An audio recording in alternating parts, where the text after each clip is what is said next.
Salut les amis, j'espère que vous allez bien. Aujourd'hui, je vous retrouve dans une vidéo d'un essai d'une voiture qui a un moteur qui tourne pas comme les autres. On est sur l'essai d'une Subaru et comme d'habitude, je suis accompagné de mon petit Anthony de GT Import. On vous présente ça tout de suite. How does it feel to breathe when you're dead? They've never seen you out of your head.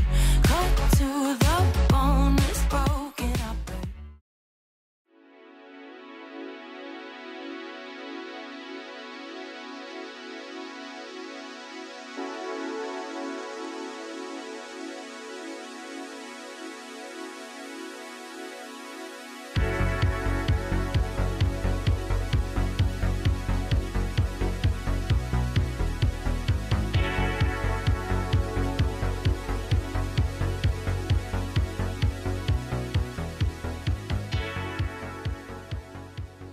Salut tout le monde, et écoutez, aujourd'hui donc je suis avec Peter et on va vous présenter cette Legacy qui est une version très particulière vu que c'est une version réservée au Japon. C'est une S401. Qu'est-ce que c'est cette série? En fait les séries S chez Subaru, donc on a les S4 avec 2 chiffres derrière, c'est tout ce qui est Legacy, et S2 avec 2 chiffres derrière, c'est tout ce qui est Impreza. Donc S201, 202, 203, donc les séries S sont des séries réservées au marché japonais et c'est les versions ultimes des Impreza et Legacy, donc version ultime sport et confort. Donc c'est les versions, on va dire course, mais confortables à la fois. Utilisable au quotidien Utilisable au quotidien. Comme toutes les séries spéciales, c'est une série limitée. Donc les Impreza en général sur les séries S203 par exemple, on est à 555 exemplaires en hommage au rallye de l'époque. Là sur les Legacy on est à 400 exemplaires sur une S401, mais il n'y en a que 290 qui ont été produits. Donc malheureusement je n'ai pas la cause, mais voilà, on a un des 290 exemplaires au monde, l'exemplaire unique de France, et il y en a... C'est la seule en France là? C'est la seule en France, il y en a à ma connaissance peut-être 3, 4 ou 5 en Europe. Voilà. Ah oui, ok. D'accord, tout le reste au Japon. Tout le reste c'est dans le monde entier je dirais. Ouais, d'accord. Que dire sur cette version? Donc c'est la version ultime de la Legacy, donc RSK. Donc la RSK c'est déjà pour l'époque un 2 litres biturbo, 4 roues motrices, en boîte manuelle à 5 rapports. Et celle-ci donc est la version améliorée. Donc là on est sur le 2 litres biturbo, donc 4 roues motrices toujours. Mais celle-ci, la S401, est en boîte manuelle à 6 rapports. Elle sort 295 ou 296 chevaux d'origine. Et elle a quelques... Elle n'était pas soumise à la bride des 280? Non, non, non, les séries S spécifiques, je ne sais pas pourquoi, elles n'étaient pas soumises à cette règle. Et les 180 km/h? Je ne l'ai pas testé, par contre, contrairement aux Legacy RSK, donc les versions d'en dessous, celle-ci a bien le compteur à 260 km/h de mémoire. Et elle a un compte tour à 10 ou 10 000 tours, je crois. Bon, ça y va pas, hein, sinon ton moteur il part en enfer, mais il y a un compte tour à 10 000 tours quand même. Hein. D'accord. Il y a la petite particularité de celle-ci, c'est qu'elle a... Donc elle est 4 roues motrices comme j'ai dit tout à l'heure, mais elle a un autobloquant avant et un arrière. Donc c'est censé gripper vraiment. Voilà. Donc elle a les jantes BBS spécifiques. Donc, ouais, qui sont très jolies d'ailleurs. Série S. Avec une belle couleur gris anthracite, des beaux étriers de frein aussi. Ça, tu me disais que ces jantes-là sont sorties uniquement que sur cette voiture-là. Voilà, après il faudrait voir le modèle exact, mais ouais. Oui, en tout cas chez Subaru c'était uniquement sur ce modèle. On a tout le freinage complet Brembo qui était réservé aussi à cette version, donc le freinage d'Impreza STI aussi. D'accord. C'est la seule Legacy qui a un freinage complet Brembo. Une belle couleur déjà. Alors ouais, la couleur c'est un espèce de marron pailleté qui est, en fait on dirait qu'elle est noire, mais elle normalement on devrait bien le voir. Ouais, c'est vrai, en fait elle est pas noire. Ouais, voilà. Là normalement vous devez bien voir la pigmentation, les petites paillettes. Ouais, elle est impressionnante. Qui dit version luxe dit bien entendu phare xénon. Donc on a la climatisation, fermeture centralisée, toutes les vitres électriques. On a une sellerie spécifique aussi, série STI. Donc on a le moindre détail est travaillé quoi. Là on a les seuils de porte en carbone, donc le pommeau boîtier. C'est du vrai carbone en bas? On dirait bien. Franchement ça a bien l'air d'être du vrai. Ouais, c'est vraiment un détail. Hein. Voilà, volant STI, hein. La banquette arrière. Les sièges sont sublimes. Bon, la banquette, il y a mes affaires dessus, mais on voit bien que c'est une belle familiale. Putain, ouais, les sièges sont magnifiques. Très jolis. Très joli à l'intérieur. C'est digne des voitures modernes en fait. Hein. Les voitures modernes aujourd'hui, elles ont le même style de finition. Voilà, donc on a le compteur qui est lui aussi ultra sympathique avec son compte tour à 10 000 tours et le speedo à 250 km/h. La zone rouge, elle est loin. Hein. Compteur STI. Là, il y a la petite plaque d'identification avec le numéro. Donc ici, qui est très sympathique. 55 sur 400. Okay. Passer au petit plan moteur. Bon, la console centrale qui bien, est... c'est propre, hein, le petit la volant. La console centrale qui est de l'époque, on va dire, mais qui a tout ce qu'il faut pour plaire. Ah, même de l'Alcantara sur les portes et tout, c'est joli. Ouais. Alors, pour l'époque, c'était marrant parce qu'il y avait des options, il y avait des autoradios Macintosh. Oui, j'ai vu Pour les potes, justement. Macintosh avec tout le kit éclaté, tu vois, t'as les montants là-dessus. Oh, c'est très joli. Anti-brouillard avant, du coup aussi. J'aime bien, ouais, j'aime bien parce que c'est... Quelle année? Celle-ci, c'est une 2001. Putain, elle a 20 ans et c'est aussi bien fini dedans. Mais Subaru, pour moi, c'est pas très qualité en vrai, Subaru, normalement. Parce que j'ai eu une Subaru et l'intérieur était vraiment pas fou. Alors, je vais te dire un truc, il y a beaucoup de préjugés sur Subaru. En attendant, quand j'importe des voitures, les Subaru, c'est vraiment celles...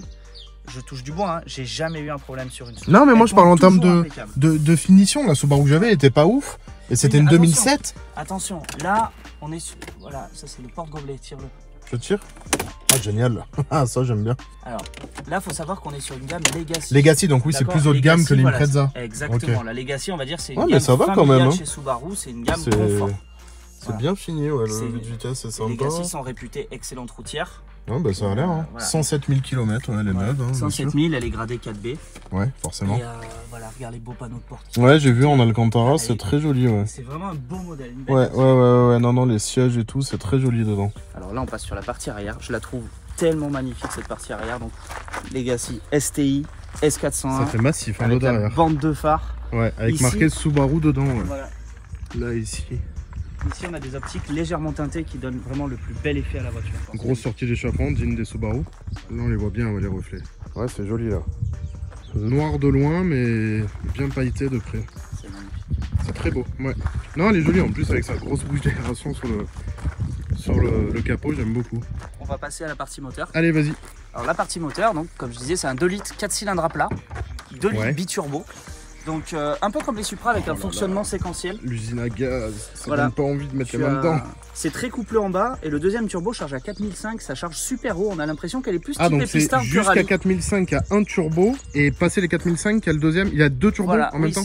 Comme les Supra, ouais. Voilà, comme les Supra, t'en as un d'abord et un après. Ça, c'est au ressenti que j'ai eu à la conduite. Donc là, tu as aussi la plaque numérotée 55. Ah oui, même sur le moteur. Voilà, sur le moteur. Ah, du coup, tu sais si. Bah non, tu sais si le moteur a été changé, mais ouais, du coup, le cache, tu peux l'enlever. Ouais. Là, j'ai pas fait le petit coup de nettoyage encore. Non, mais t'inquiète, voilà, c'est un moteur. anti-rapprochement STI. Et côté tarif, je pense qu'on va le demander dans les commentaires. Ouais, comme d'habitude. Une S401 comme ça, c'est pas excessif. Il faut déjà la trouver, c'est ça le plus dur. Ouais, mais je pense qu'à 23-25 000 euros, on arrive à avoir un bel exemplaire dans le style homologué. Voilà. Ou sinon, il y a la petite sœur qui ressemble vraiment, donc tu posteras la photo dans la vidéo, la version RSK qui est en boîte 5 au lieu de 6 et qui a un autobloc arrière au lieu de arrière avant, mais qui est quand même en 2 litres biturbo. Oui, là après on est sur une édition ultra limitée, 290 dans le monde. 23 000 euros, c'est justifié après. Et la version RSK, donc classique, qui fait quand même 280 chevaux, entre 15 et 17 000 euros en boîte manuelle. Qui ont le même moteur par contre. Qui ont le même moteur, le 2 litres biturbo. Voilà. Non, c'est pas 15-17 000 homologués, c'est très correct. Okay. En très bon état. Oui, là en fait c'est un bijou, on va dire que c'est plus pour le passionné de Subaru qui veut s'acheter un bijou, un morceau de l'histoire de Subaru destiné au Japon, voilà, qui a une voiture limitée. Pour s'amuser, pour la modifier, il vaut mieux partir sur une RSK. Une RSK, ouais, voilà. Celle-là, vaut mieux la conserver telle qu'elle est là. Ouais. Bon, bah on passe à la conduite. Allez. C'est parti.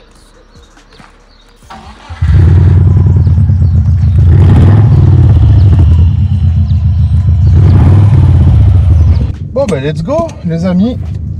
C'est parti pour ma deuxième Subaru. La première étant la mienne, celle que j'ai eue, une WRX de 2007. J'avais pas trop kiffé d'ailleurs. Donc on va voir si elle me fait renouer un peu les liens avec la marque. On va mettre un tout petit peu d'aération parce qu'il fait 8 millions de degrés. Allez, c'est parti. Ah oui, il avait pas tort. Il y a bien un deuxième turbo qui se déclenche. Qu'est-ce que c'est? Bon bâtard. Bon bâtard. Ça souffle. Bon bâtard. Ah ouais. On est quand même dans une grosse berline. Waouh. Oh. Ah oui. Quand il me disait que pour lui c'était pas une voiture de rallye mais une pistarde. Eh ben je confirme. Oh, comme elle plonge à l'intérieur des virages. Ah ouais. Avec des pneus éco-budget. Ok. Ah, ça se déplace vachement bien. Effectivement, on a l'impression en fait que quand tu accélères, il y a un turbo et arrivé vers les 4000, il y en a un deuxième qui se déclenche. Putain, c'est un 2 litres. Ça se déplace vachement bien pour un 2 litres, c'est déconnant. La boîte est cool. La boîte est très très cool par contre. On va essayer de se mettre en deuxième à bas régime. C'est parti. Ah ouais.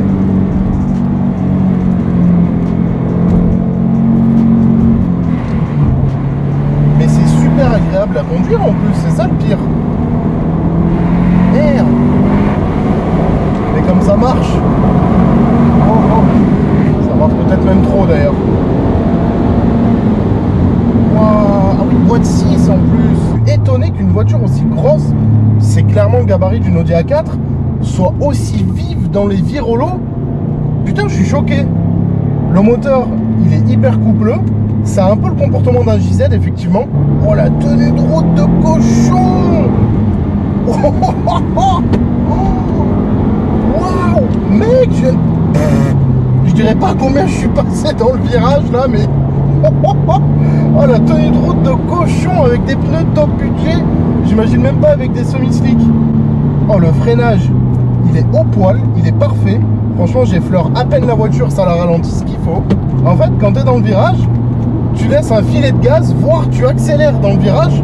Et là, elle plonge dans le virage avec un sentiment de légèreté qui est presque pas naturel en fait. Waouh, oh, c'est abusé. Hop, petite 2, le virage, t'accélères et hop, elle plonge à l'intérieur. C'est débile. Ah ouais, non, et puis le freinage, il est vraiment bien. Je sais pas ce qu'il vaut en endurance, mais là, déjà, il me bluffe. Ouais, je suis choqué comme ça marche. En fait, le châssis est parfait. Le châssis est parfait. Alors, les amortisseurs sont d'origine, mais j'ai presque envie de dire qu'elle a pas besoin d'amortisseurs. Bah merde, alors, je suis en train de renouer des liens avec la marque Subaru. Non, je vais pas en acheter une. Je pense que ça, avec 400 chevaux, 4 slicks et un harnais, ça doit être une sacrée bagnole de circuit. Honnêtement, ouais, il me disait plus pistard, je confirme, je valide. On va essayer notre petite accélération toujours en première lancée. Donc là, je suis en première à 15 km/h, c'est parti.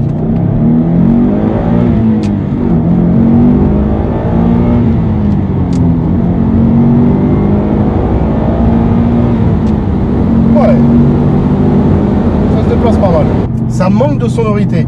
Ce qui est dommage, c'est que de dehors, on entend super bien la sonorité. Et de dedans, je trouve malheureusement que le conducteur, il est pas assez flatté par le son de la voiture. C'est peut-être dommage. Moi, après, j'aime bien quand j'entends beaucoup le son de ma voiture. Et là, c'est vrai que je trouve qu'il est très... il est très feutré, en fait. Tout le son, il est à l'arrière de la voiture et toi, tu l'entends pas. Tu entends juste, en fait, un ronronnement. Bien évidemment, pour ceux qui connaissent pas, les moteurs Subaru sont pas des moteurs traditionnels. C'est-à-dire qu'ils n'ont pas 4 cylindres en ligne. Ils fonctionnent pas comme ça, les pistons. Mais c'est des 4 cylindres à plat. C'est-à-dire qu'en fait, ils fonctionnent comme ça. C'est ce qui crée cette sonorité assez particulière dans les Subaru et dans les GT86 d'ailleurs, qui sont également équipés de ce genre de moteur. Est-ce que je mettrais 23 000 € là-dedans? Moi, non. Est-ce qu'un passionné de la marque Subaru qui a le budget entre une Impreza et ça, prend ça direct? Vraiment, prend ça direct. C'est une histoire de la marque Subaru. 290 exemplaires dans le monde. Même la DeLorean, il y en a plus. 290, quelle voiture est sortie dans le monde avec moins de 300 exemplaires?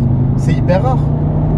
Bon, c'est la fin de cet essai, c'était fort impressionnant, fort sympathique, hein, vraiment pour une berline équipée juste d'un 2 litres 4 cylindres.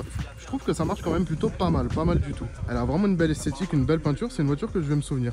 Vous en avez pensé quoi, mes amis passagers? C'était vraiment impressionnant. La tenue en courbe, c'est de la folie, quoi. On s'y attend vraiment pas quand on voit. C'est ça en fait, vu que c'est une berline. C'est une vraie surprise, quoi. En fait, ce qui est incroyable, c'est que comme on est sur un gabarit d'une berline un peu classique, quand on la voit derrière, un peu devant, en fait, ce qui lui trahit, c'est la prise d'aération sur le capot. Ouais. Mais après, quand on est dedans et puis que on oublie qu'on est dans une berline. On oublie complètement. En fait, on sent qu'on est sur une voiture qui est vraiment adaptée pour le circuit. C'est ça, clairement. Ouais. Non, c'était une bonne voiture parce que du coup, on allait faire un tour avec tout à l'heure et c'était vraiment très sympa. Même à 4, c'est une voiture qui se déplace quand même ultra bien.